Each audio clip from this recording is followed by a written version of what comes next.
Boa noite a todos, sejam bem-vindos. Ó, vamos dar continuidade ao nosso curso de neurociência. Essa noite vai ser uma noite de muito conhecimento também, tá? E é com muita alegria que hoje vamos falar um pouquinho mais sobre esse assunto tão interessante, né? Que tem se mostrado uma área central para compreender o funcionamento do cérebro humano, oferecendo ferramentas valiosas para o desenvolvimento pessoal, profissional e para a inovação científica. Bom, aproveitem o máximo. Hoje estamos aqui com o tema Qualidade da Educação Especial. Nosso palestrante é o professor Manuel Apolônio, doutorando em Ciências da Educação pela Universidade Unida, mestre em Educação pela Universidade Colômbia do Paraguai. Possui licenciatura em Pedagogia, Letra, Libras, Informática e Educação Especial, bacharel em Letras, Libras, especialista em Novas Tecnologias Digitais e Inovação na Educação, Marketing Digital, Educação à Distância, Gestão e Tutorial, desculpa, gente, Gestão e Tutoria, Tecnologia Assistiva e Comunicação Alternativa, Gamificação, Diversão, Tecnologia e Aprendizagem, Influência Digital, Conteúdo e Estratégia, Gestão Estratégica e de Marketing AD. Bom, nossa moderadora dessa noite é Catarina Gama. Vou passar a palavra para ela. Catarina?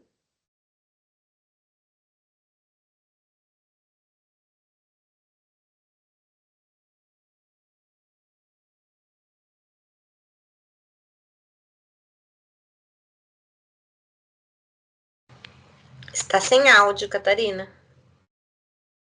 Bom, enquanto a professora Catarina, né, resolve as questões lá dela, vamos começar com o professor Apolônio, professor Manuel. Boa noite a todos. Consegue me ouvir? Se conseguir, faz um joinha. Consegue, coisa boa. Deixa eu aproveitar e compartilhar aqui o material para a gente iniciar esse momento. Então, primeiramente, boa noite a todos. Sejam todos muito bem-vindos para esse segundo dia de curso. Inicialmente, eu quero agradecer ao Instituto IEP pela oportunidade em dialogar sobre um tema tão importante que é falar sobre a qualidade da educação especial. Eu aproveito também para parabenizar você que está aí da sua casa, talvez alguém esteja do seu trabalho, mas que está conectado desde ontem a fim de agregar um pouco mais de conhecimento à sua prática do dia a dia. E aí, falando sobre essa temática, eu vou me apresentar um pouquinho. Eu me chamo Manuel Apolônio. Antes de qualquer coisa que está descrita aqui, eu sou um professor completamente apaixonado pela educação especial. Eu acredito muito que podemos fazer uma grande mudança na vida de cada aluno com deficiência, ou até trazer esperança de volta para a vida daquele que desistiu, para que volte, retorne novamente à escola e ter os mesmos direitos que qualquer outra pessoa tem, um direito de uma educação com equidade. Alguns até me perguntam assim, por que você gosta tanto de inclusão? É uma história bem longa. Eu tenho 7 primos surdos, e tem muita história bonita que a educação especial, nessa perspectiva de educação inclusiva, fez com cada um deles. Mas essa noite, cada um de nós vamos junto explorar como é que nós podemos melhorar a qualidade da educação para todos, assegurando que ninguém fique para trás. E aí, durante minha fala, se alguém desejar usar o chat, né, para fazer alguma pergunta, para tecer algum comentário, pode ficar à vontade, porque aí no decorrer da palestra eu vou ficar acompanhando e interagindo com cada um de vocês, tá? Então, se alguém quiser fazer alguma pergunta no chat, quiser tecer algum comentário, pode ficar à vontade durante a palestra. Então, hoje, durante esse período que estaremos aqui juntos, nós vamos aprender um pouco sobre cada tópico desse aí, tá? E perceber o quanto esse tópico ele está conectado com a qualidade da educação especial e como é que a educação especial ela está atrelada com a neurociência. Só que para a gente começar falando um pouquinho sobre essa temática, eu quero que cada um preste atenção a um breve vídeo que ele vai trazer algumas lições bem importantes. Depois a gente volta para refletir um pouquinho sobre esse vídeo. Eu vou colocar aqui para vocês. Atônita, mulher transita entre pessoas em cadeiras de rodas. Moça entra em um banco. Bom dia, gostaria de abrir uma conta. O caixa fala em língua de sinais e ela sorri desconcertada. Homem se desequilibra em rampa onde sobem cadeirantes. Outro fala curvado em telefone público baixo. Ícone verde de cadeirante mostra semáforo aberto. Em biblioteca, rapaz passa por garota cega que usa bengala. Ele folheia páginas em branco de um livro em braille. O mundo é mais difícil quando não é projetado para você. Por isso, os espaços EDF são acessíveis a todos. Pás alaranjadas de um catavento formam o logo da EDF. Audiodescrição do comercial da empresa francesa EDF. Título traduzido: O Mundo Adaptado.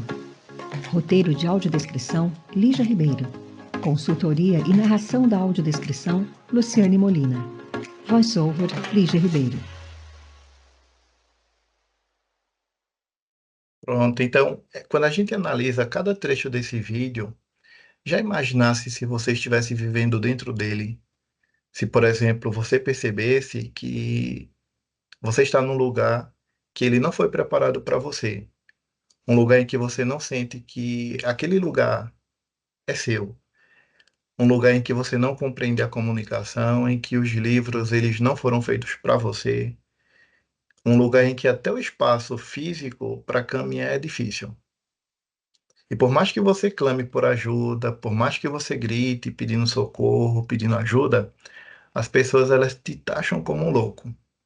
Então esse mundo ele existe, é ele que nós vivemos, que em pleno século XXI, nós ainda percebemos que apesar do progresso, apesar de uma evolução na educação inclusiva, ainda falta muito nesse processo inclusivo. E aí eu compartilho uma fala que é bem interessante de Thaís Frota. Ela comenta sobre o que é ser deficiente. E aí, se você parar para pensar nessa imagem, cada detalhe que ela tem, analise aí cada detalhe dessa imagem. Ela nos ajuda a refletir que garantir uma boa qualidade na educação especial, nessa perspectiva inclusiva, não é a mesma coisa que garantir matrículas de aluno com deficiência. Eu posso, por exemplo, ter uma escola em que aceite matrículas de aluno com todo tipo de deficiência, mas se a escola não está pronta, se o corpo docente não está preparado, se a comunidade escolar ela não reconhece a necessidade de acessibilidade atitudinal, que é ter atitude de mudança, atitude de aceitação, então o que é deficiente é esse lugar. Por isso que a frase diz aí, se o lugar não está pronto para receber todas as pessoas, o lugar é deficiente. E agora, para a gente interagir um pouquinho, eu quero até conhecer um pouco sobre a visão de vocês, a realidade de cada um. Eu vou lançar aqui uma pergunta. Eu gostaria que vocês fizessem a captura desse QR Code e respondessem essa pergunta aí. Qual é o principal desafio que você enfrenta ou observa na educação inclusiva? Então, vocês podem mirar aí a tela do celular nesse QR Code, tá? Vocês capturam, vão ser levados a um link e aí a gente vai acompanhar a resposta ao vivo de cada um de vocês. Para facilitar, eu vou jogar o link também aqui no grupo, aqui no chat, que aí eu acredito que vai ficar mais fácil para vocês responderem. Vou jogar aqui no chat também. Tá? Então, quem quiser faz a captura do QR Code e quem não conseguir pode clicar aí nesse link e aí você vai responder essa pergunta que foi lançada aí. Qual é o principal desafio que você enfrenta ou observa na educação inclusiva?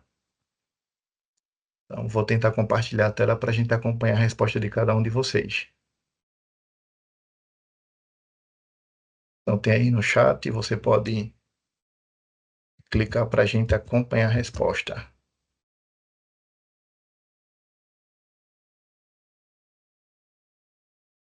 Alguns já estão respondendo.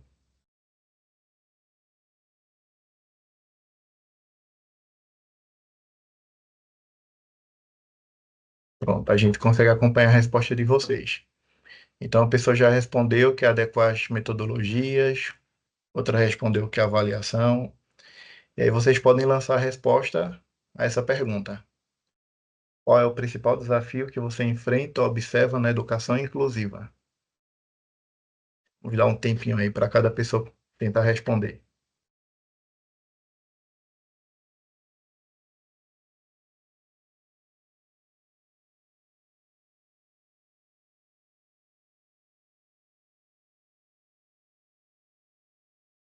formação de professores, capacitação profissional, apoio. Então, avaliar. Vamos lá, tentar responder um pouco mais. Quem não conseguiu, tem um tempinho aí para conseguir.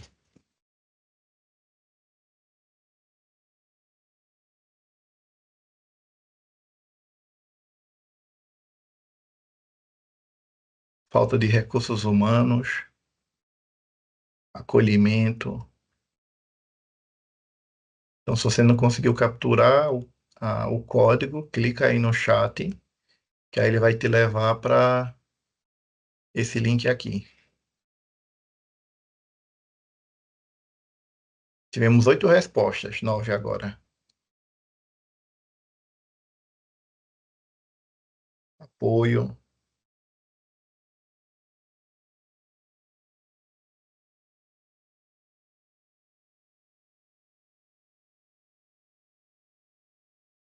Pronto. Eu acho que o tempo. Olha aqui, acolhimento, acessibilidade.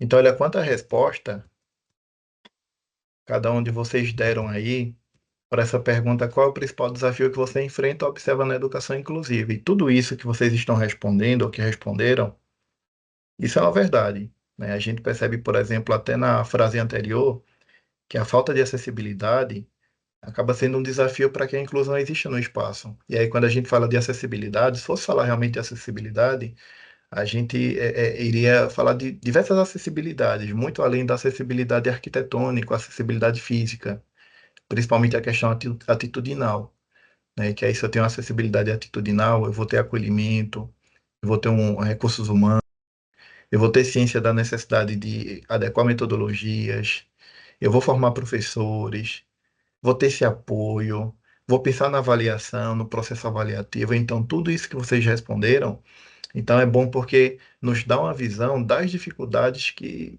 são bem evidentes no dia a dia de cada um no seu espaço escolar, tá? Deixa eu descompartilhar aqui para a gente continuar. Então, quem quiser depois ir compartilhando aqui, tem alguns que estão compartilhando aqui no chat, desafio dos docentes, espaço físico escolar, tá? Então, são alguns desafios que a gente percebe também. Então, deixa eu voltar aqui para compartilhar o material. E é isso realmente que a gente observa hoje, né? Tudo isso que vocês responderam.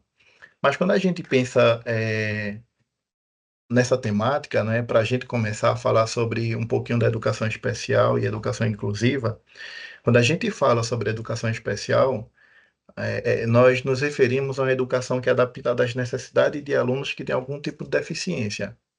E essa deficiência vai causar alguma dificuldade de aprendizagem, seja deficiência física, seja auditiva, seja visual, seja intelectual.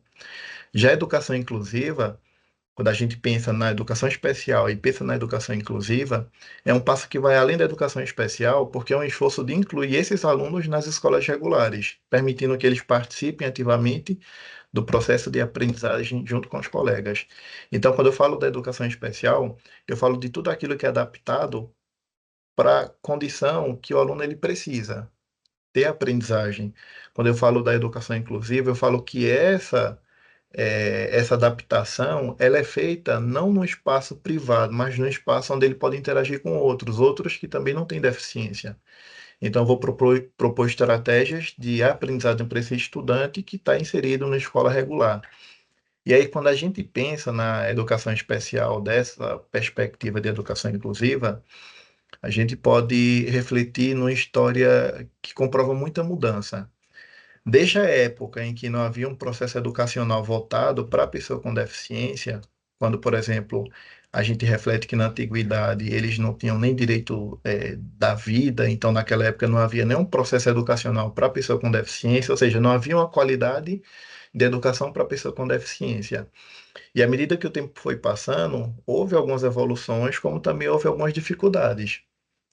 Houve, por exemplo, por volta do ano de 355 a.C., Aristóteles, ele acreditava que no caso de uma pessoa surda, que naquela época era denominada surdo-mudo, ele acreditava que essa pessoa, por nascer com deficiência e não ter linguagem, ele não tinha pensamento. Ele acreditava que a língua, não é, a inteligência ela estava muito associado com a questão da audição e da fala. Então, se a pessoa surda ela não conseguia ouvir, nem tampouco conseguia falar, então ela não tinha inteligência e conhecimento. Então eles eram incapazes de pensar, eram incapazes de ter toda uma vida com normalidade que as pessoas tinham. E aí o que é que acontece? Quando a gente pensa nesse processo da educação com qualidade, da educação especial, durante muito tempo foram tidas algumas mudanças, né? Foi se modificando à medida que o tempo foi passando. Foi modificando do tempo da exclusão para a segregação, para a integração e o que a gente vive hoje, a questão da inclusão. E para cada termo, né, para cada nomenclatura, que o tempo ele foi trazendo essas modificações, que o tempo foi passando. Por exemplo, houve tempo em que a educação especial tinha como foco criar escolas ou salas especiais para que fizessem parte apenas alunos com deficiência. Então, foi na época em que haviam escolas, né, que eram criadas apenas para alunos com deficiência, ou então salas de aulas apenas para alunos com deficiência. E aí a gente consegue entender, à medida que o tempo foi passando, entender um pouquinho esse processo. Já a educação especial na perspectiva inclusiva faz com que o aluno com deficiência ele esteja inserido, né, e esteja incluído nas escolas regulares e que essa inclusão não seja apenas a presença do aluno, mas que o ensino seja direcionado ao tipo de necessidade desse estudante. E aí, quando a gente pensa nessa palavra inclusão, né, além da educação especial, esse tema, esse nome, ele passou a ganhar mais força a partir da década de 90, por exemplo, depois da Declaração de Salamanca de 94, quando foi especificada que a educação inclusiva é um princípio básico para todo aluno, de que independente da sua deficiência, ele tinha o direito de frequentar escolas regulares que promoviam uma pedagogia centrada ao aluno. Na Declaração de Salamanca também fala da adaptação do sistema educacional, de recursos de apoio especializado, da capacitação dos professores e de tantas e tantas outras coisas. Então, na década de 90, essa temática de educação especial na perspectiva inclusiva passou a ganhar mais força à medida que tudo foi se provando a necessidade de que o aluno com deficiência ele não ficasse em salas separadas, salas especiais, como eram chamadas na época, mas que ele estivesse incluído na escola regular junto com outros alunos, mas que o ensino fosse com qualidade, que a qualidade da educação especial fosse realmente proposta de uma forma que o aluno pudesse ter aquilo que faltava para ele. Agora surge a seguinte pergunta: como é que tudo isso, né, como é que tudo que é falado sobre a educação especial, sobre a educação inclusiva, se conecta com a neurociência? Bem, existem estudos que comprovam que o cérebro de uma pessoa com deficiência, ele processa a aprendizagem de maneira diferente. Então, o que significa que quando nós adaptamos o ambiente de aprendizagem, nós estamos literalmente mudando a forma como esse aluno aprende. Então, quando eu penso nessa perspectiva de que o aluno aprende do seu próprio modo, eu penso na qualidade da educação especial. É refletir como todos nós aprendemos. Nós, por exemplo, temos o nosso próprio sistema representacional operacional. Algumas pessoas aprendem de forma mais auditiva, tem pessoas que aprendem mais de forma visual, tem pessoas que aprendem mais de forma sinestésica. E vale ressaltar também que Gardner, ele fala sobre a questão das inteligências múltiplas. Ele diz que para cada pessoa é um tipo de educação. Então, a ideia principal é que cada pessoa ela aprende, mas aprende como? De forma diferente. Então, isso não é diferente na educação inclusiva. Por isso que o professor, ele precisa adaptar as estratégias de ensino para responder às diferentes formas de inteligência dos alunos. Então, não é, por exemplo, porque na sala de aula tem dois alunos com autismo que eles aprendem da mesma forma. Não. Não é porque na sala de aula tem dois alunos surdos que eles vão aprender da mesma forma quando se usa a língua de sinais. Também não é. Quando nós pensamos em múltiplas abordagens no ensino, que para cada aluno que tem uma necessidade diferenciada, para que ele possa aprender, o ensino tem que ser de uma forma que vai fazer sentido para ele. Então, nessa teoria de que para cada pessoa um tipo de educação, então é importante pensar como é, ou conhecer como é que o aluno que está inserido, que está ali incluído na minha sala de aula, ele aprende. Por exemplo, um aluno com inteligência corporal sinestésica, ele vai aprender de forma mais ampla com atividades práticas. Enquanto o aluno com inteligência musical, ele pode aprender conceitos mais facilmente através de canções ou ritmos. Então, isso vai variar, né? Qual tipo de inteligência que o aluno tem? Qual é a forma mais fácil que eu vou ensinar para esse aluno? É através da música? É através do toque? É através do manuseio de materiais? Já o aluno com inteligência interpessoal, ele pode se beneficiar de atividades com grupos e discussões, então ele vai sair melhor nessa questão dessa interação de grupos. Então, o objetivo é reconhecer que cada aluno tem sua diferença, é reconhecer que cada aluno tem sua potencialidade e não focar na limitação do aluno. Não é focar, por exemplo, o aluno ele tem dificuldade nisso. Não. Qual é a potencialidade que ele tem? Como é que eu posso aproveitar essa potencialidade desse estudante e fazer com que ele aprenda da forma como realmente a educação é para ele? Então, com isso, a gente cria um ambiente de aprendizagem mais inclusivo e com mais qualidade, onde todos tenham a oportunidade de participar e de desenvolver com equidade. Então, essa teoria de Gardner é uma ferramenta essencial que garante que a educação especial nessa perspectiva da educação inclusiva funcione na prática. E ela vai nos lembrar que não existe um único caminho, né, para o aprendizado, mas que cada aluno tem seu próprio caminho, que cada aluno tem sua própria forma de pensar. Então, essa teoria nos ajuda muito a refletir sobre a necessidade de um ensino direcionado à particularidade, à individualidade desse estudante. Quando eu faço isso, eu estou propondo educação especial com qualidade. E aí, vale ressaltar também que quando a gente fala de inclusão, falar de inclusão é muito mais do que uma questão de aspectos legais e éticos. A educação especial, nessa perspectiva da educação inclusiva, é muito mais do que cumprir uma lei. Não adianta, por exemplo, ter o aluno com deficiência na sala de aula e pensar que ele precisa estar ali para cumprir uma lei. Não. A inclusão envolve mais do que o cumprimento de uma lei. Envolve amor, envolve a vontade, não é? A vontade de ensinar, mesmo quando nós não temos tantos recursos para isso. É claro que existem leis, né? Se a gente fosse mencionar aqui leis que envolvem a questão da própria legislação, conduta ética, né? Que garante o acesso, que garante a permanência de alunos com deficiência com qualidade e equidade, a gente iria elencar diversas leis, tanto nacionais quanto internacionais. E aí o cumprimento da lei ela é importante, mas que o ensino deve ser realmente baseado não apenas no cumprimento da lei, mas com amor. E aí quando eu ensino com amor, quando eu penso que existem leis que respaldam esse processo da educação especial na perspectiva inclusiva, de que o aluno precisa da educação, da forma como ele aprende, porque a sua forma de aprender é diferente de qualquer um outro, a gente pode até imaginar um cenário, né, que é um cenário muito comum para a realidade de algumas cidades, de algumas instituições. E aí eu trago para vocês essa situação para a gente tentar responder.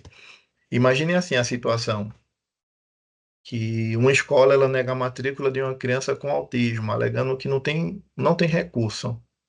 Como acha que se deve proceder, tanto do ponto de vista legal quanto ético? Essa pergunta eu gostaria que vocês respondessem aqui no chat, para que a gente pudesse discutir. Então, como você responde essa pergunta? Isso é bem comum em alguns lugares, né? Não tem um profissional que entenda de autismo, a escola não está adaptada para receber crianças autistas, então algumas escolas elas rejeitam. Como se deve, né, proceder à escola, tanto do ponto de vista legal quanto ético, por rejeitar a matrícula de alunos com deficiência? Como você responderia essa pergunta? Aí pode responder aqui no chat. Dá um tempinho para cada um responder para a gente discutir um pouquinho. Como você responderia essa pergunta?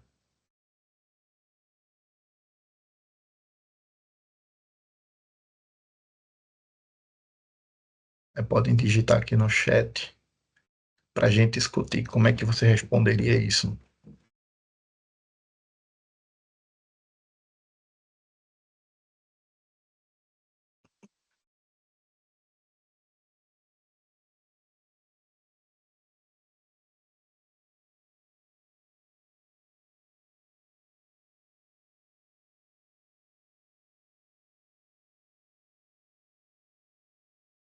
A Catarina respondeu aqui, por lei a escola não pode negar a matrícula de nenhum aluno. Muito bom, Catarina.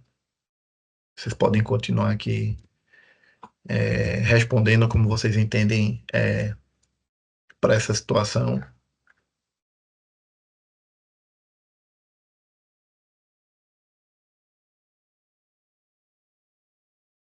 que mais a gente pode entender? Pronto. Edilson, em nenhuma situação pode haver esse tipo de comportamento, muito bem, baseada na legislação de acesso e permanência, procurar as autoridades competentes e fazer valer o direito, buscar os direitos nos órgãos competentes, tendo em vista que não se pode negar matrícula. Excelente. Podem ir compartilhando.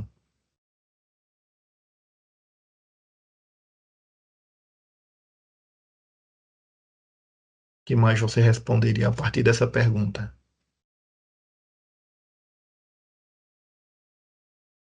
A escola precisa estar preparada e acabar com esse discurso.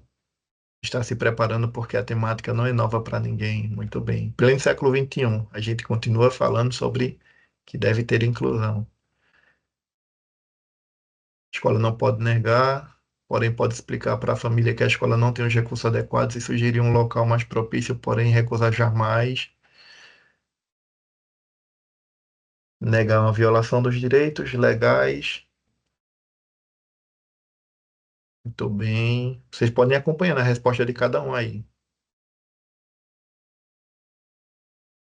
A escola tem um dever moral de acolher e integrar todos os alunos. Educação é um direito de todos. Se a instituição não tem recursos, precisa especializar e ir atrás de recursos para incluir aquele aluno, independente da demanda dele. Então, vocês percebem que é uma temática que já há tanto tempo, né, a gente acaba falando, repetindo o mesmo discurso em pleno século XXI. A gente percebe que essa pergunta não é uma mera pergunta, mas é algo que acontece em nossos dias. A Lei Brasileira de Inclusão, ela é muito clara, né, quando fala sobre discriminação de estudantes com deficiência.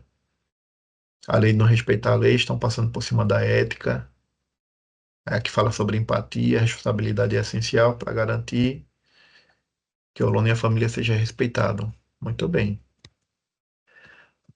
E aí as respostas continuam. Qualquer tipo de deficiência deve ser acolhida com responsabilidade. Flexibilidade não pode ser sinônimo de irresponsabilidade. Muito bom, pessoal. Fico feliz aí que vocês estão comentando, que dá para conhecer um pouquinho do que cada um de vocês acham disso e que vocês estão interagindo também a partir da resposta do outro. Isso é muito importante. A gente vai construindo conhecimento assim. Então, são ótimas respostas de vocês. Se quiserem deixando mais aí, não tem problema. Eu vou acompanhando durante todo esse momento. Legalmente, essa recusa é ilegal. A escola não tem. A escola tem, na verdade, o dever de garantir o acesso de todas as pessoas, independente da necessidade. Então, eticamente, a inclusão é um princípio fundamental que deve guiar a nossa prática educativa. Além disso, estudos mostram que ambientes mais inclusivos beneficiam todos os alunos, não apenas alunos com deficiência. Então, a escola inclusiva, ela traz benefício para o aluno que tem deficiência, desde que a escola tenha essa perspectiva de qualidade no ensino, como vai beneficiar também outros alunos que não têm deficiência, porque um vai aprendendo com o outro. Essa questão do aprendizado, essa questão da socialização é muito rica e beneficia todas as outras pessoas. Quando não faz isso, quando a escola não tem essa visão de ética, não tem essa visão de responsabilidade, não tem essa visão de empatia e de qualidade de ensino, porque também não basta aceitar a matrícula desse estudante e não ofertar um ensino com qualidade. Tá? Então, não é porque a escola aceita a matrícula do aluno que a escola é inclusiva. Ela precisa propor estratégias de ensino igual nós vimos anteriormente a teoria de Gardner, uma educação própria para aquele estudante, para que assim realmente a educação tenha ética e cumpra o que as próprias leis nacionais e internacionais elas dizem sobre isso. Quando a escola não pensa dessa forma, ela pode criar desafios, tá? Ela pode criar alguns desafios, que entre os desafios, né, que é bem comum em escolas que têm alunos com deficiência, é a questão do bullying ou cyberbullying. Então, alunos com deficiência, eles acabam frequentemente se tornando vítimas de bullying. E o que é que isso pode acontecer quando o aluno com deficiência ele é vítima de bullying? Isso pode trazer consequências graves para a saúde mental e emocional desse estudante. Ele pode, por exemplo, né, quando passa por bullying na escola, ele pode querer desistir, pode não querer mais ir para a escola. A escola pode ser um local de trauma e não um local em que ele quer acompanhar todos os dias, não um local que ele quer realmente aprender. Então, esses dois problemas, eles podem ter um impacto devastador, especialmente nesses alunos com deficiência. Então, quando a gente pensa na questão do bullying, é um comportamento agressivo, intencional, repetido ao longo do tempo, causa muito sofrimento à pessoa que é vítima. O bullying pode ser físico, pode ser verbal, pode ser emocional. No contexto da inclusão de alunos com deficiência, muitas vezes que se tornam alvos do bullying, por serem vistos como diferentes, isso pode agravar sentimento de isolamento. Ele pode querer ficar sozinho. Isso vai prejudicar ainda mais o desenvolvimento, desse estudante, o desenvolvimento na escola, o desenvolvimento emocional. Então, o aluno que sofre bullying, isso vai prejudicar o processo de aprendizado dele, porque ele vai querer manter isolado e algumas vezes ele não vai nem querer ir para a escola. E à medida que o tempo vai passando, né, que a gente sempre ouviu há muito tempo falar de bullying, que a tecnologia vai avançando também, aí surgiu o cyberbullying, que é um bullying praticado através da internet ou das redes sociais, que acaba sendo mais comum e mais frequente. Esse tipo de assédio ele pode ser ainda mais difícil de lidar, porque ele pode acontecer fora da escola e pode ser constante, 24 horas por dia. E aquilo que é postado, por exemplo, em redes sociais, ele pode causar um dano que, mesmo que seja apagado em poucos segundos, mas a gente não tem controle de onde aquilo vai parar. E não tem controle até onde aquilo vai causar um mal, não é? Um dano para aquela pessoa. Então, alunos com deficiência, eles são igualmente vulneráveis ao cyberbullying, e isso pode afetar gravemente sua autoestima, aumentando o risco de depressão e ansiedade. Então, imagine um aluno com deficiência, que já passa pela questão do preconceito na sociedade, muitas vezes o preconceito dentro da família, preconceito da família ter um conceito antes de conhecer bem a deficiência. E aí chega na escola, passa a ser vítima do bullying ou do cyberbullying. Então, isso vai prejudicar seu processo de aprendizado. Então, é importante entender que na educação inclusiva, o bullying não afeta apenas ele, mas vai ameaçar o princípio da inclusão, que é garantir que todos os alunos se sintam aceitos, seguros no ambiente escolar. Então, se o bullying não for combatido, a escola perde a capacidade de oferecer um espaço verdadeiramente inclusivo e acolhedor. E quais são as principais consequências, no caso, para esses alunos, né, que têm deficiência? Então, os estudos mostram que crianças que são, ou alunos que são alvos do bullying ou do cyberbullying, eles tendem a desenvolver problemas emocionalmente graves, né, como depressão, baixa autoestima, em alguns casos até pensamentos suicidas. Então, isso vai com certeza prejudicar o desempenho escolar, porque ele não vai se sentir seguro e motivado em participar das atividades no dia a dia na escola. Então, nós, como educadores, que passamos a trabalhar nesse processo de aprendizado, que entendemos que tudo influencia o meio como o aluno vai desenvolver mentalmente, intelectualmente, psicologicamente, o que é que nós, enquanto educadores, né, podemos fazer? Então, em um ambiente de educação inclusiva, o combate ao bullying deve ser uma prioridade. Então, a escola precisa criar políticas claras contra essa prática, com uma postura, por exemplo, de tolerância zero. Não se admitir nada que faça denegrir outro, que faça com que o bullying, o cyberbullying, percorra na escola. Os professores, eles também devem ser treinados para identificar alguns sinais, e intervir rapidamente. Ele pode, por exemplo, perceber o isolamento daquele estudante, a falta de interesse dele, e talvez identificar, né, o que talvez tenha causado aquilo. E promover o desenvolvimento de competências socioemocionais nos alunos, como empatia, respeito às diferenças, para que todos possam construir um ambiente mais inclusivo e solidário. A gente viu recentemente, agora há pouco, que uma escola inclusiva não só aprende o aluno com deficiência, mas todos podem aprender e tirar lições sobre isso. Então, quando o professor ele trabalha as competências socioemocionais com toda a turma, isso vai fazer uma grande diferença, né? Porque o aluno ele vai ter empatia, ele vai ter mais respeito. O aluno com deficiência também ele vai tentar, né, de alguma forma, apesar da dificuldade de ser vítima, mas ele pode criar até nele resiliência, né, de não desistir, à medida que ele percebe a mudança também nos outros alunos que estão sendo ajudados. E ele pode criar qualidades essenciais para resistir aos desafios no dia a dia, de forma saudável. Então, isso é muito importante na escola inclusiva. A neurociência também ensina que um ambiente emocionalmente seguro favorece a aprendizagem. Quantos de nós não gostávamos muito, por exemplo, de ir para a escola e principalmente naquela sala de aula que era acolhedora, em que a turma era animada, em que a gente sentia bem-vindo? Então, um ambiente acolhedor proporciona ou favorece o processo de aprendizagem de cada pessoa. Então, é, quando nós trabalhamos juntos, não é, numa sala de aula para que ela seja inclusiva, onde todos os alunos trabalham juntos, eles vão apoiar mutuamente, desenvolvendo as competências socioemocionais. E aí a gente chega numa parte muito importante, que é a prevenção de comportamentos de risco, né? A gente viu agora há pouco, por exemplo, se o aluno ele passa por bullying, por cyberbullying, isso vai mexer um pouquinho com a questão emocional desse estudante. E quando essas questões são prolongadas, por exemplo, o aluno ele passa por questões, situações de estresse de forma mais prolongada, que pode virar um trauma, o desenvolvimento emocional e cognitivo pode ser afetado. Então, por isso é essencial que as escolas estejam atentas a cada sinal e haja de forma precoce. Perceber o sinal, agir de forma precoce. E a melhor forma de prevenir esses comportamentos de risco é criar um ambiente muito acolhedor, né, que seja seguro.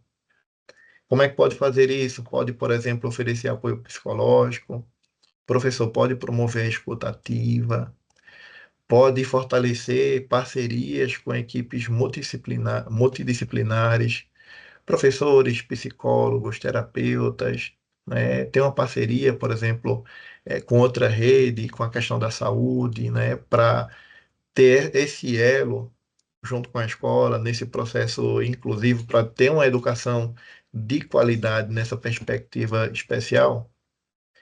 E daí, então, quando a gente pensa, né, que a qualidade da educação especial ela perpassa e ela pode ser inserida à medida que os professores eles se esforçam, a gente vai perceber que os desafios eles vão diminuindo. Mas a educação especial, nessa proposta de trabalhar o socioemocional, de evitar comportamento de bullying, de fazer realmente o processo inclusivo existir, de fazer com que o aluno se sinta motivado num ambiente propício, então tem que ser algo que vai partir de cada professor que está dentro da sala de aula. E não achar nem imaginar que isso deve ser um papel da escola, de que seja o sistema, de que sejam outros, mas pensar que cada um tem esse papel importante nesse processo inclusivo. Que cada um de nós, docentes, possamos ser a mudança que queremos ver no mundo, conforme foi dito anteriormente. Então, fazer inclusão com qualidade é fundamental nos dias em que nós vivemos.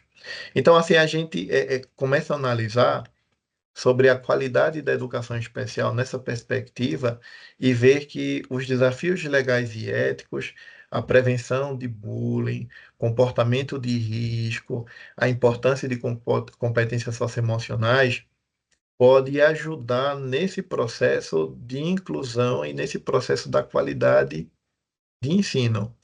E daí, diante disso, diante dessa informação, né, diante de todo esse contexto de que a inclusão ela deve ser feita com qualidade e com equidade, eu gostaria de saber de vocês se até aqui alguém tem alguma pergunta, alguma dúvida, algum comentário a tecer sobre aquilo que a gente está analisando até o momento. Se alguém tiver alguma pergunta, pode ficar à vontade de digitar aqui no chat para que a gente possa tentar responder a pergunta de cada um. Se até aqui alguém tem alguma dúvida, pode comentar, digitar aqui no chat. Pode ficar à vontade.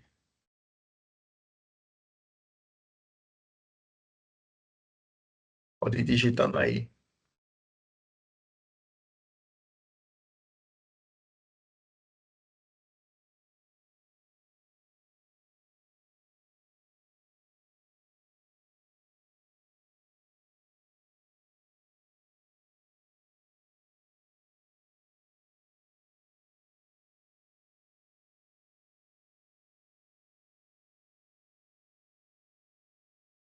Se alguém tem alguma dúvida, pode digitar. Vamos esperar um pouquinho para ver se alguém tem dúvida aí.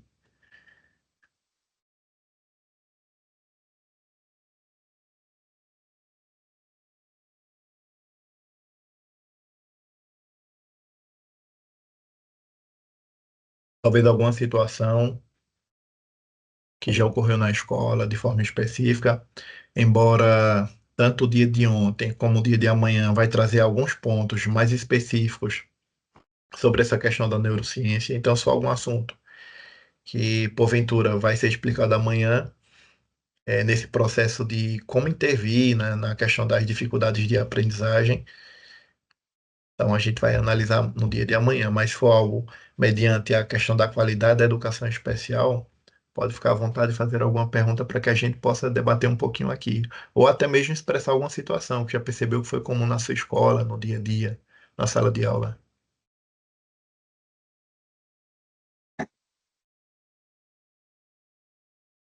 Já socializou aí?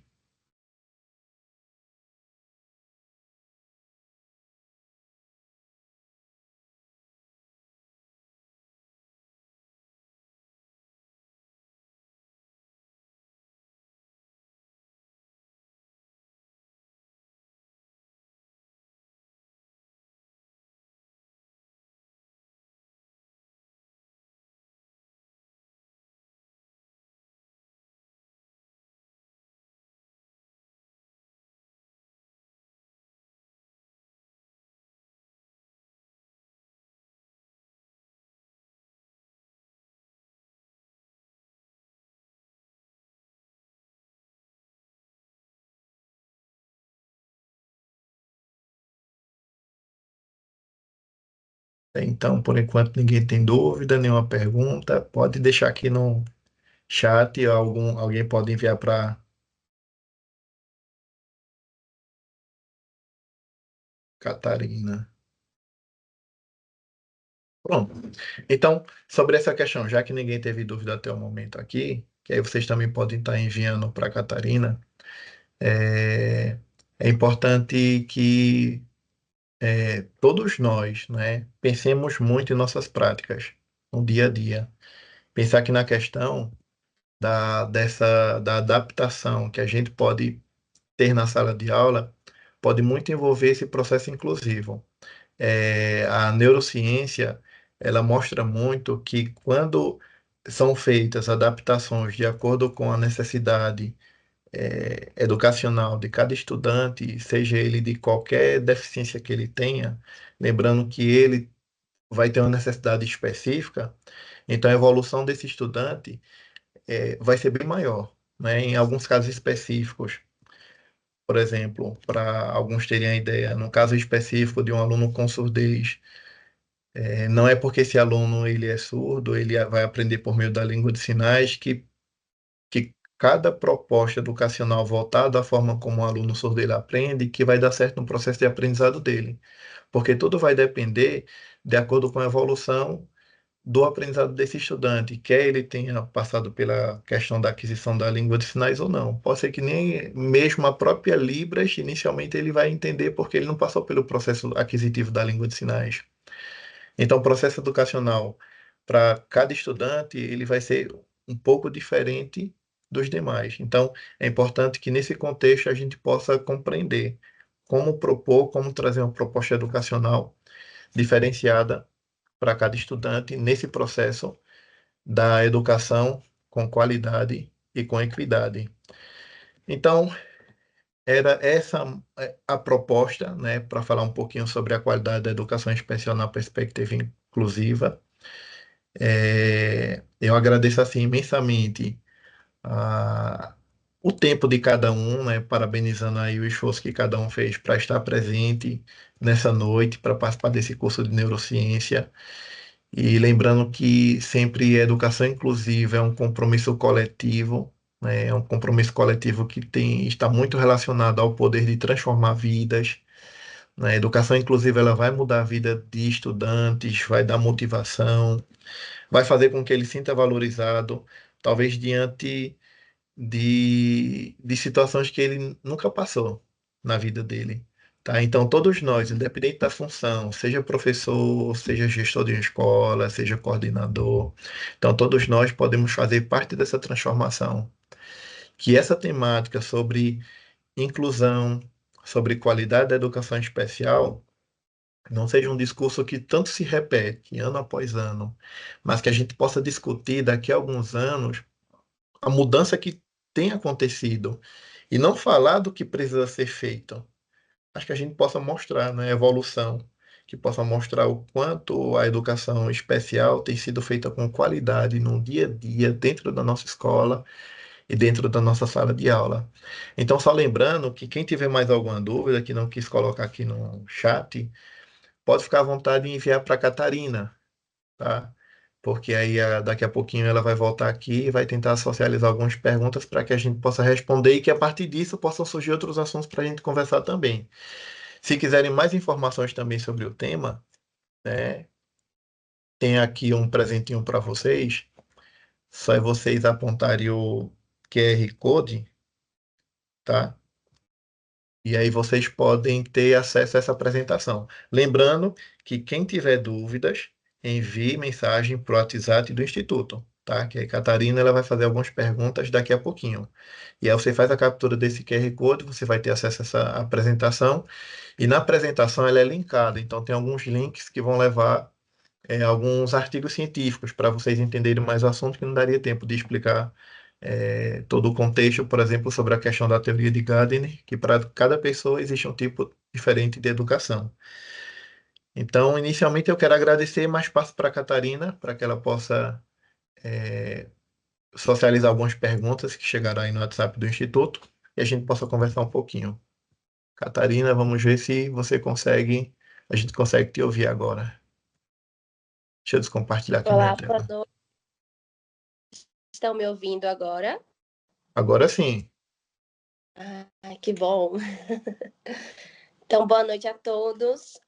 Professor, gostaria de agradecer, né, por sua palestra, foi muito rico, e sua fala foi muito clara, objetiva. Acredito que não só eu, mas todos que estão aqui presentes estão muito satisfeitos, né, com tudo que aprendemos aqui. Mas temos, sim, algumas perguntas aqui, mas antes gostaria de fazer algumas observações, porque é impossível falar de inclusão social e não citar o que nós vivemos agora há pouco nas Paralimpíadas, onde a gente viu que o Brasil bateu recorde, né, em relação a conquistas de medalhas, e isso eu acredito que agrega muito no processo da inclusão, principalmente quando o senhor fala em relação que a inclusão ela tem benefícios não só para os alunos deficientes, mas também para os que não são deficientes, para lidar com a diferença e entender, né, que todos os alunos, por mais que tenham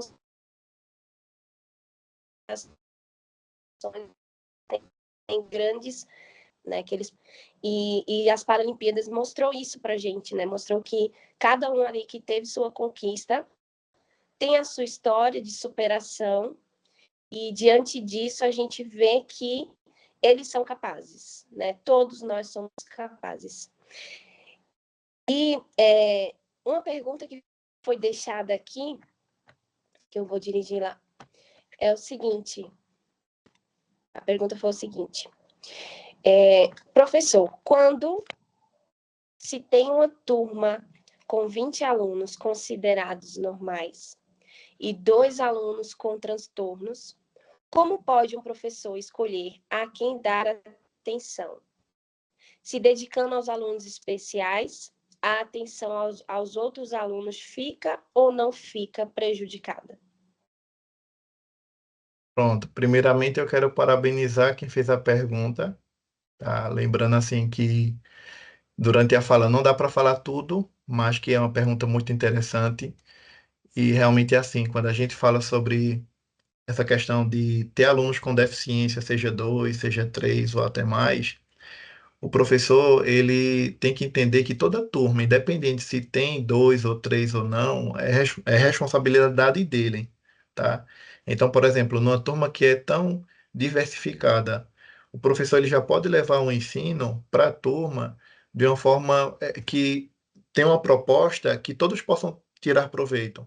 Por exemplo, a gente aprendeu que cada pessoa tem uma forma diferente de aprender. Então, se eu tenho alunos com deficiência que aprendem de forma sinestésica, através do toque, do contato. E eu tenho alunos na turma que, até alunos que não têm deficiência, eles vão aprender de cada forma. Então, se o professor dá atenção àqueles dois, ele não vai prejudicar a turma, porque ele já vai pronto com estratégias de como pode implementar um ensino para todos e com todos. Tá? Ele não vai prejudicar. É claro que tudo tem que ser planejado. Aí nessa pergunta aí eu vou dar um exemplo. Digamos que você tenha na turma dois alunos surdos. Que aí você pensa assim, então vai ser difícil. Como é que ele vai dar atenção a dois alunos surdos numa sala de aula, enquanto os demais são ouvintes? Então ele já pode ter propostas. O que é que ele vai fazer? Imagine que ele vai dar uma atividade que vai envolver música. O aluno surdo não escuta. Então será que tem esse vídeo na internet que está interpretado? Será que ele pode levar gravuras e imagens que podem ajudar tanto o aluno surdo a entender o contexto como vai beneficiar a turma? Então, se ele vai preparado para isso, não vai prejudicar o ensino nem dos alunos surdos, nem vai prejudicar o ensino dos demais alunos. E lembrando que tanto o surdo, quanto o autista, quanto o intelectual, são alunos dele. Tá? Então, a responsabilidade de ensinar é sempre do professor. Não sei se eu consegui responder bem a pergunta.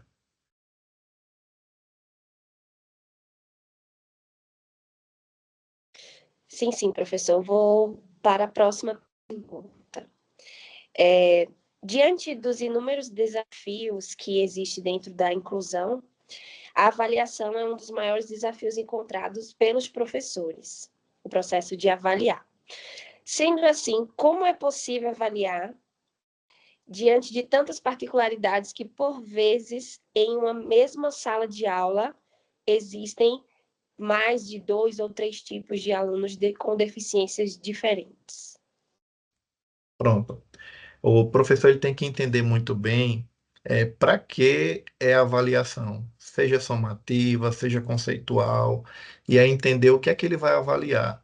Então, uma coisa que ele tem que ter em mente é que a avaliação para o aluno com deficiência tem que ser avaliado naquilo que o aluno aprende. Então, por exemplo, se o professor não tem propostas de ensino com equidade, se o professor ele não tem propostas de adaptação naquilo que ele vai dar para o aluno, como é que ele vai avaliar diferente se ele não deu para o aluno? Então, ele tem que avaliar algo que seja de acordo com o aluno.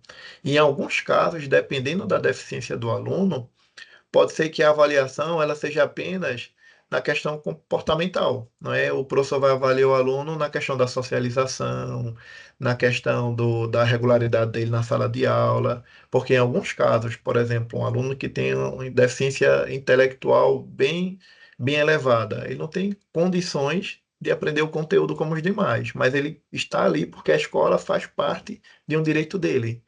Então, nesse caso, ele vai tentar fazer uma adaptação na avaliação de algo que ele sabe que foi ensinado e que pode ser avaliado, mas nunca avaliar o aluno por algo que ele não deu, porque aí não seria nem justo.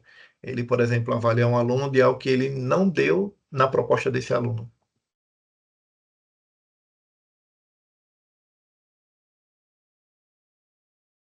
Perfeito.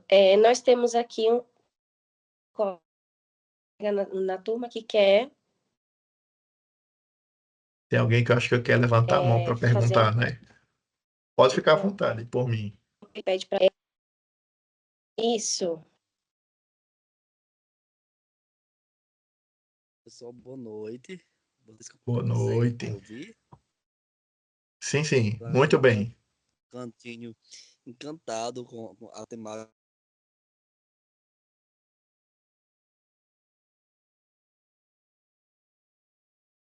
passada, porque a gente, acho que nós ficaríamos uma semana, talvez, falando das angústias dos professores no que se refere a essa questão dos alunos, de ter 20 alunos sem deficiência e 2 com deficiência, e agora o que fazer?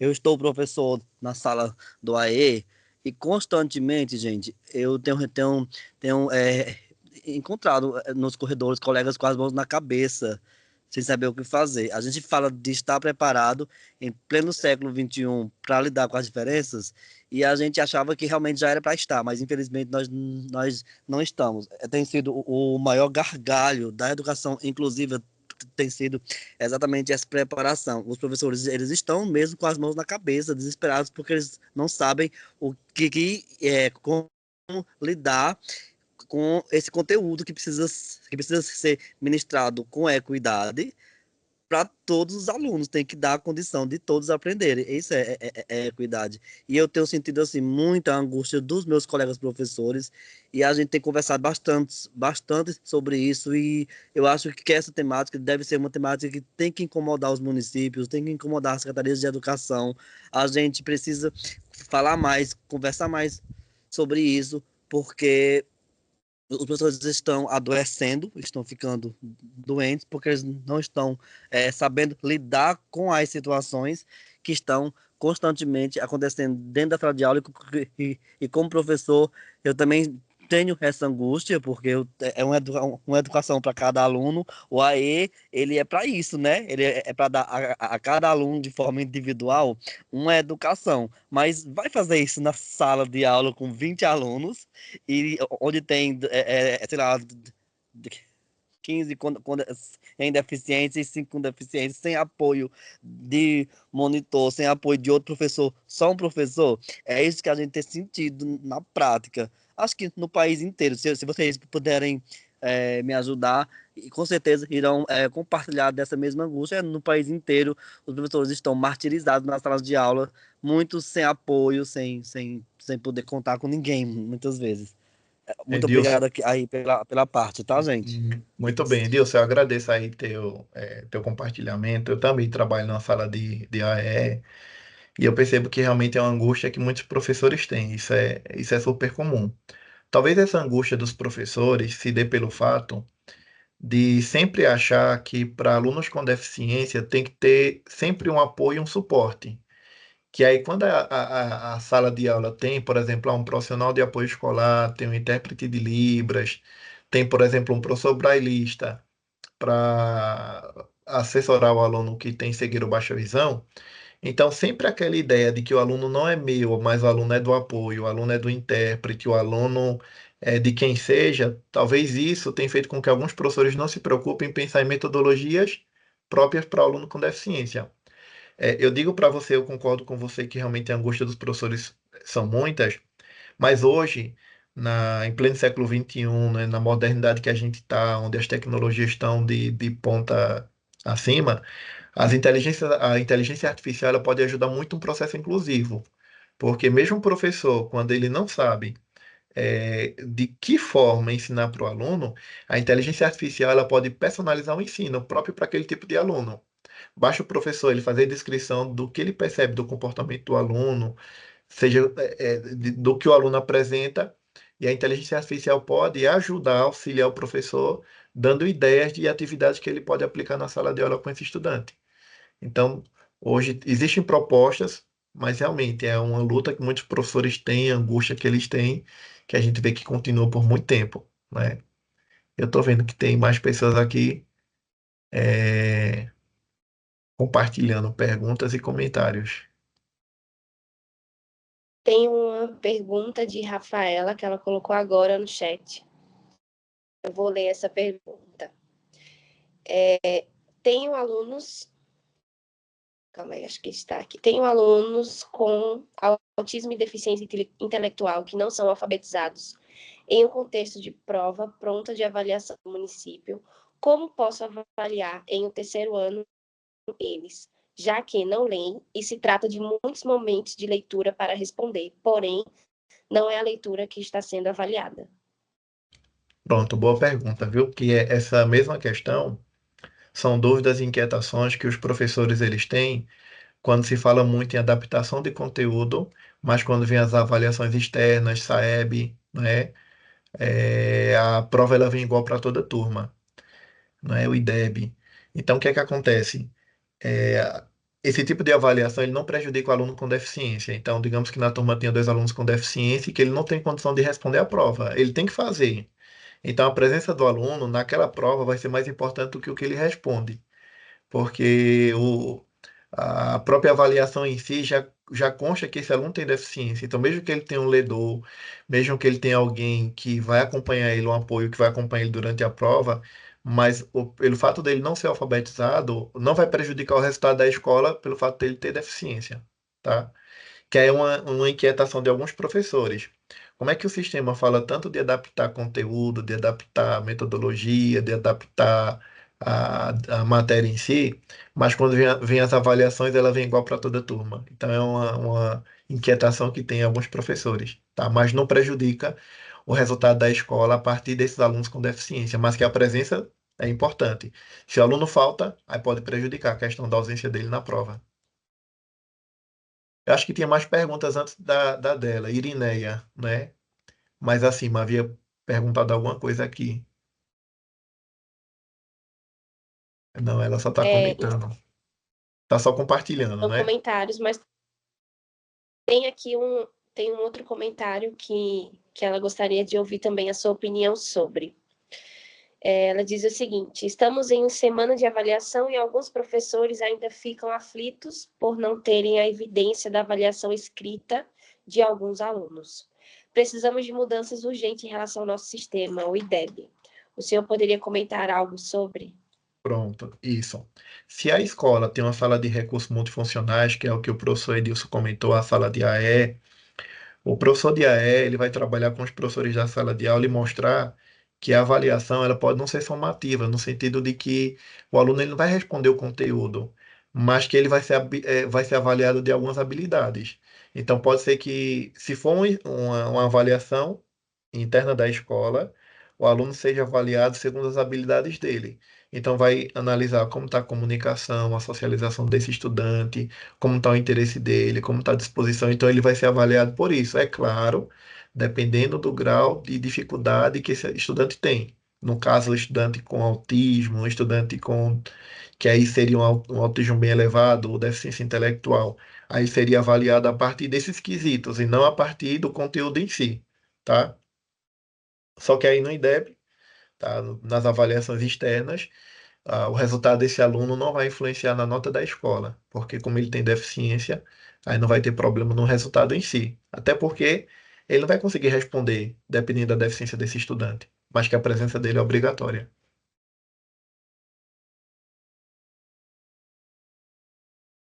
Professor Manuel, temos mais uma pergunta aqui. Como funciona ou deveria funcionar a inclusão dentro do ensino superior? Pronto, excelente pergunta, viu? Dentro do ensino superior, não seria diferente do ensino regular, tá? Embora no ensino superior a inclusão é um pouco mais fácil, porque o aluno, para chegar no ensino superior, ele tem um grau de deficiência um pouco menor do que os alunos da escola regular. Por exemplo, o aluno que decide ingressar no ensino superior são alunos que eles já têm uma certa autonomia, são alunos que têm uma certa independência. Então, esse processo da inclusão no ensino superior torna-se mais fácil porque o aluno já tem uma certa autonomia, ele não tem total dependência. Mas que se o aluno, por exemplo, ele for um aluno surdo, ele precisa ter um intérprete de Libras no ensino superior. Se o aluno tem cegueira ou baixa visão, ele precisa de provas ampliadas. Dependendo, se ele for um aluno cego, ele precisa de provas em braille. Então, o processo inclusivo para o ensino superior vai ser o mesmo para o ensino regular, Só que é mais fácil porque o aluno já tem mais independência do que um aluno da educação infantil ou do ensino fundamental ou médio.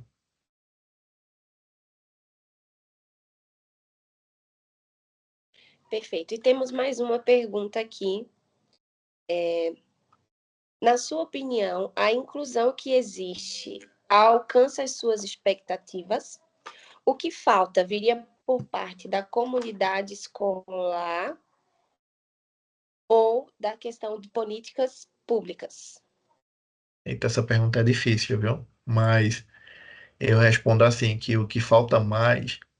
Eu sei que assim, as políticas públicas elas são importantes, tá? Porque acaba sendo uma base para que a gente possa fazer inclusão. Mas eu acho que além de tudo, além de políticas públicas, além de recursos, eu acho que tem que ter empatia e amor do professor. Porque a escola ela pode ser completamente adaptada. A escola pode ter todos os recursos. A escola pode ter, ser uma escola privada, que tem tudo do bom e do melhor. Mas se os professores não forem acessíveis, principalmente a acessibilidade atitudinal, se eles não tiverem amor, não tiverem empatia pelo aluno com deficiência, então nenhuma política vai funcionar. Então, o que precisa primeiro, antes das políticas públicas, é o interesse do professor, né? Por exemplo, tem muitos casos de filmes baseados em histórias reais, de que pessoas elas conseguiram superar as dificuldades e barreiras nesse processo inclusivo com amor e vontade. Um exemplo disso é um filme, se vocês quiserem assistir, é O Milagre de Anne Sullivan, tá? É um filme assim emocionante. Tem a versão dele mais atual que é chamado Black. Eu vou até colocar no material que foi disponibilizado o link de alguns filmes também, que eu acabei não colocando. Mas esse filme ele retrata a história de uma menina que era surda e cega, e que aí os pais não tinham esperança, ela praticamente tinha uma vida como animal, tá?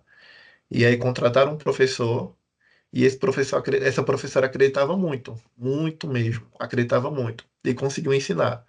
Tanto conseguiu ensinar essa Anne Sullivan, tá? Que é o Milagre de Anne Sullivan, ensinou a Ellen Keller, que Ellen Keller, ela, além de aprender a língua de sinais, ela entrou na universidade e ela aprendeu diversas línguas, além da língua de sinais natural dela, e se tornou escritora de livro. Então imagine, cega e surda. O que foi que teve, qual foi o segredo? Não foi nem as políticas públicas, o segredo foi o amor da professora. Então ela acreditou que isso era possível. Então, basta acreditar, o amor vem além de tudo. Eu posso ter milhões de leis de inclusão, Declaração Salamanca, LBI, todas as leis, lei de Romário, tudo que é mais bonito, Constituição Federal, Declaração Salamanca, mas se não tiver amor, nenhuma lei vai valer.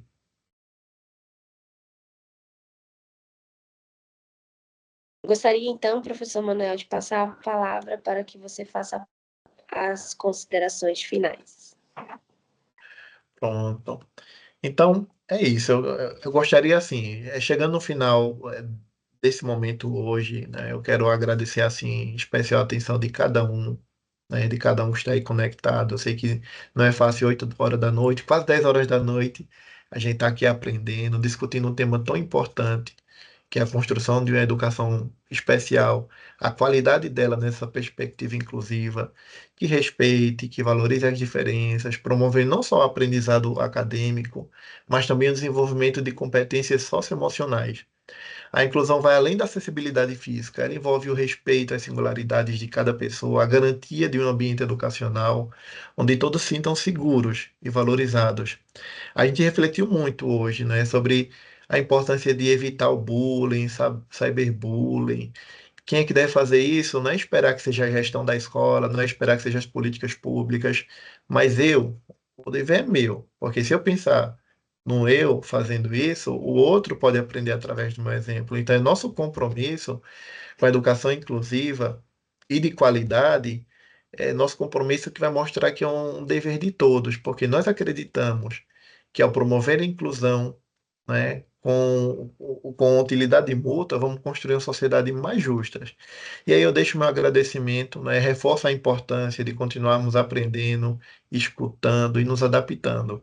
Lembrando que nós não sabemos tudo, somos eternos aprendizes. E Paulo Freire disse uma frase interessante, quando ele falou assim, ai de nós, educadores e educadoras, se deixarmos de sonhar sonhos possíveis. Então, que nós possamos sonhar na educação inclusiva de qualidade, sonhar que é possível, sonhar que esse tema ele deve ser discutido, talvez não de uma forma como a gente deve fazer inclusão, mas mostrar como foi que eu fiz para ser um exemplo para outra pessoa. E que realmente a gente possa fazer, possa mostrar que a inclusão é algo muito, muito, muito bom de fazer. É maravilhoso. E aí eu vou deixar com vocês aqui, deixa eu compartilhar aqui com vocês. Esse é meu contato, tá? Meu Instagram. Quem quiser depois tirar alguma dúvida, tá? Manda uma mensagem e a gente vai conversando. Tem lá na apresentação, vocês querem clicar. E como se faz em Libras, obrigado a cada um de vocês, tá? Parabéns em Libras também para vocês por esse momento. E amanhã eu sei que tem muito mais coisa para vocês, tá? Muito obrigado mesmo pela oportunidade e pela atenção de todos.